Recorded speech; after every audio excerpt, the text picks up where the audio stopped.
ঘটনাটি বেশ কয়েক বছর আগের, যেটা মনে পড়লে এখনো আমার বুক কেঁপে ওঠে। আমি এখনো প্রায়ই ঘুমের মধ্যে স্বপ্নে এই ঘটনার বেশ কিছু অংশ দেখতে পাই। প্রায়ই হঠাৎ করে রাতে আমার ঘুম ভেঙে যায়।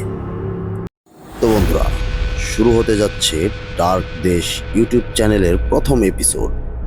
আর যেহেতু এটি একটি নতুন চ্যানেল, তাই সবাইকে অনুরোধ করব চ্যানেলটি সাবস্ক্রাইব করার জন্য। তো চলুন চলে যাই ঘটনার মূল কেন্দ্রে। শহর থেকে আমার গ্রামের বাড়ি প্রায় 200 কিলোমিটার দূরে।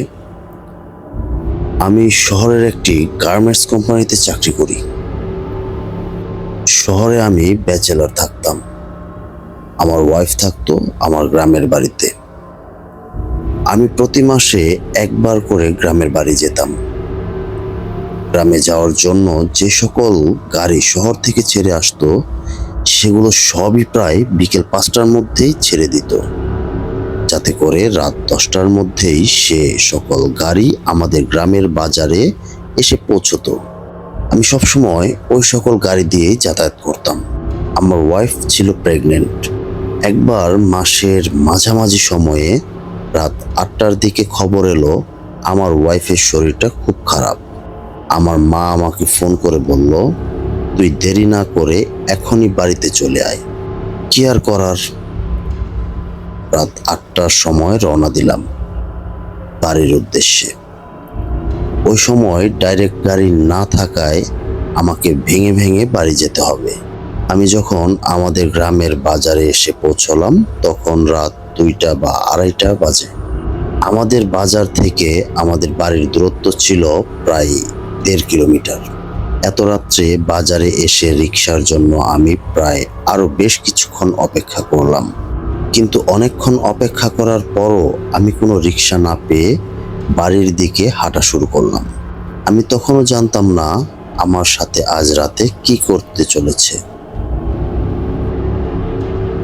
প্রায় 1.5 কিলোমিটার পথ আমি হেঁটেই চলেছি। রাত তখন প্রায় 3টে। অনেকটা ভয় কাজ করছিল আমার ভেতরে। একবার ভেবেছিলাম রাতটা বাজারেই কাটিয়ে দেই, কিন্তু আবার বাড়ির কথা ভেবেই রওনা দিয়ে দিলাম। হঠাৎ আকাশে প্রচন্ড মেঘ করেছে, তাই খুব দ্রুত বাড়ি যাওয়ার সিদ্ধান্ত নিলাম। বাজার থেকে আমাদের বাড়ির যাওয়ার পথের যে মোড় আছে, সেই মোড়টা পার হবার পরই কেউ একজন পেছন থেকে আমার নাম ধরে ডাক দিল। আমি তো ভয়ে চমকে উঠলাম। পেছনে ফিরে তাকিয়ে দেখি আমাদের কয়েক বাড়ির পরের একজন লোক, যাকে আমরা কাকা বলে ডাকতাম। প্রায় আমার বাবার বয়স ছিল। তাকে দেখেই কিছুটা ভয় যেন দূর হয়ে গেল। সে আমাকে জিজ্ঞেস করলো, এত রাতে ঢাকা থেকে আসলে নাকি? আমি মাথা নাড়িয়ে বললাম, ঢাকা থেকে আসলাম, কিন্তু আপনি এত রাতে কোথা থেকে আসলেন? সে বলল, সেও নাকি এত রাতে ঢাকা থেকে আসলেন। কিন্তু অবাক করার বিষয় হলো, গতবার যখন গ্রামে এসেছিলাম, তখন তাদের বাড়িতে গিয়ে দেখেছিলাম তিনি অসুস্থ, বিছানা থেকে উঠতে পারেন। তাই তাকে জিজ্ঞাসা করলাম, আপনি সুস্থ হলেন কবে? তিনি বলল, আরে এই তো ঢাকা থেকে সুস্থ হয়ে এলাম। আমি তাকে জিজ্ঞাসা করলাম, আপনি কি একাই গিয়েছিলেন ঢাকায়? তিনি বললেন, হ্যাঁ, আমি একাই গিয়েছিলাম। আসলে সবাই অনেক ব্যস্ত, আমার ছেলে মেয়ে আর তোমার চাচি তো গাড়িতে উঠতেই পারে না, তাই আমি একাই গিয়ে চিকিৎসা হয়ে এলাম। আমরা দুজনেই কথা বলতে বলতে প্রায় বেশ অনেকটা পথ এগিয়ে এসেছি। হঠাৎ কিছু কুকুর আমাদেরকে দেখে জোরে জোরে ভৌ ভৌ করা শুরু করে দিয়েছে। আমরা কুকুরের এই জায়গাটা কোনো রকম ভাবে পার হয়ে চলে এলাম। আমাদের বাড়ির প্রায় 1/2 কিলোমিটার আগে একটি 3 রাস্তার মোড় ছিল। মানে পাকা রাস্তা থেকে একটি মাটির রাস্তা নেমে গিয়েছে। ওই 3 রাস্তার একপাশে একটি বিশাল পুকুর ছিল। পুকুরের পাড়ে অনেক গাছগাছালি ছিল এবং একটি শিমুল গাছ ছিল অনেক মোটা, এবং একটি কদম ফুল গাছও ছিল।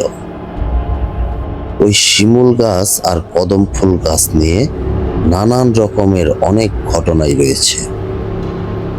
গ্রামের মুরব্বীদের কাছ থেকে অনেক ধরনের ভৌতিক গল্প শুনেছি ওই গাছ দুটোর। যাই হোক, আমি ছোট থেকে এগুলো বিশ্বাস করতাম না, কিন্তু ওই গাছের নিচে আমার যে বাস্তব অভিজ্ঞতা এবং ভৌতিক ঘটনা যা আমার সাথে এর আগে ঘটেছিল, সেটা নিয়ে পরবর্তীতে আরেকটি এপিসোড তৈরি করব। তারপর ওই চাচার সাথে নানান গল্প করতে করতে আমরা মাটির রাস্তায় নেমে গেলাম। মাটির রাস্তায় কিছু দূর যাবার পর চাচা আমাকে বলল যে, ভাতিজা, ঢাকা থেকে যেহেতু এসেছই, তো আগামীকাল আমার বাসায় তোমার দাওয়াত রইল। চাচাকে জিজ্ঞাসা করলাম যে, কি উপলক্ষে দাওয়াত দিচ্ছেন? আপনার বাসায় কি কোনো অনুষ্ঠান আছে?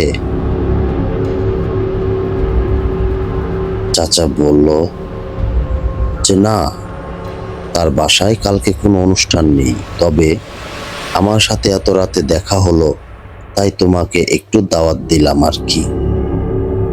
তবে তুমি মিস করো না, আগামীকাল দুপুরের নামাজের পরে তুমি অবশ্যই চলে আসবে। তো দুজনে কথা বলে হাঁটতে হাঁটতে প্রায় বাড়ির সামনে চলে এসেছি। উল্লেখ্য যে পুরো রাস্তায় চাচা আমার থেকে প্রায় 2 কদম পেছনে পেছনে হেঁটেছে। তারপর বাসার সামনে গিয়ে চাচার থেকে বিদায় নিয়ে আমি বাসায় পৌঁছে গেলাম। তখন প্রায় রাত 3:30 বাজে। তারপর বাসায় ঢুকে ফ্রেশ হয়ে কিছু না খেয়ে ঘুমিয়ে পড়লাম, কারণ সারাদিন প্রচুর পরিশ্রম করেছি এবং রাতে গাড়ি জার্নি করে এসে আবার এতটা পথ হেঁটে বাসায় এসেছি, তাই শরীর প্রচন্ড খারাপ লাগছিল। সকালটা হতে না হতেই আমি আমার ওয়াইফকে নিয়ে মেডিকেলে চলে গেলাম। মেডিকেল থেকে ফিরতে ফিরতে প্রায় দুপুর হয়ে গেল। দুপুরে বাসায় এসে গোসল করে নামাজ পড়ে চিন্তা করলাম, চাচা যেহেতু দাওয়াত দিয়েছে, তো দাওয়াতটা খেয়ে আসি। তাই চলে গেলাম চাচার বাড়িতে। চাচার বাড়িতে গিয়ে আমি যেন পুরাই আকাশ থেকে পড়লাম।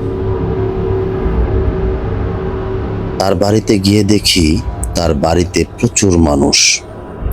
একজনকে জিজ্ঞাসা করলাম যে এখানে কিসের অনুষ্ঠান হচ্ছে, কিন্তু সেখান থেকে যেটা জানতে পারলাম, সেটা শোনার পর আমি মোটেও প্রস্তুত ছিলাম না। যে চাচার সাথে রাতে এতটা পথ হেঁটে গল্প করে এসেছি, সেই চাচা নাকি গত 2 দিন আগেই মারা গিয়েছে। তারই 3 দিনের খাবারের আয়োজন চলছে বাড়িতে। আমি তো হতভম্ব হয়ে গেলাম। আমার মুখ দিয়ে কোনো কথা বের হচ্ছিল না। আমি শুধু দাঁড়িয়ে দাঁড়িয়ে সব কিছু দেখছি আর মনে মনে ভাবছি, কে ছিল রাতে আমার সাথে। নানান কিছু ভাবতে ভাবতে শেষমেশ বাড়িতে চলে এলাম। তার কথা যতবারই মনে পড়লো, ততবারই আমার শরীর ঝাঁকি দিয়ে উঠতে লাগলো। কিছুক্ষণের মধ্যেই অনুভব করলাম যে আমার গায়ে প্রচন্ড জ্বর হয়েছে। আমি কাউকে এই ঘটনা না বলে আমি চুপচাপ ঘরে গিয়ে শুয়ে রইলাম। তো এটা ছিল আমার জীবনের একটি বাস্তব অভিজ্ঞতা, যে ঘটনা আমার আজও মনে পড়ে। আজও প্রায় রাতে আমি স্বপ্নে দেখি। এর কিছু কিছু অংশ আমি স্বপ্নে দেখি, যা দেখে আমি ভয়ে রাতে ঘুম ভেঙে যায়।